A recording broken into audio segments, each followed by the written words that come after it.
So after the 10 plagues, Israel is able to leave Egypt, but they're pinned against the sea, and Pharaoh is so angry he brings his army out to attack them.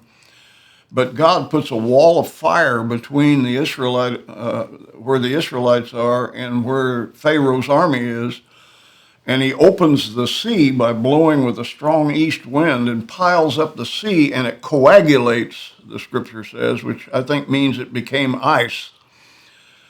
And the Israelites passed through the sea running 500 abreast as fast as they could through the what's called Yam Suf, the Red Sea.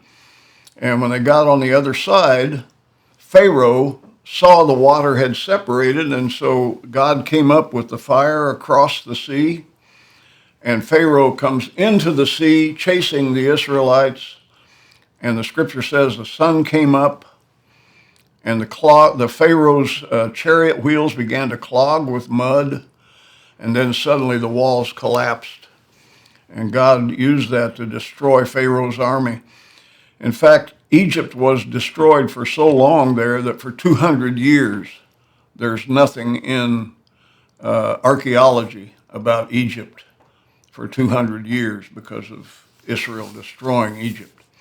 So Israel's now in the desert. They eat all the food they have, and they come crying to Moses saying, we have no food. We've eaten the animals. We've eaten everything we had. We have nothing to eat. And Moses asked God, and God said, I will give them food in the morning. This is where the daily bread idea comes in, because when they wake up in the morning, they look out and they say, Manhu in Hebrew. What is that? And it's talking about a white, looks like coriander seed all over the face of the ground. And they went out and were told to eat that, and they made it into bread. It's called manna. Manna means, what is it? And that's what they called it from then on. Let's go get some what is it to eat. And so God took care of them in the desert. He provided for them.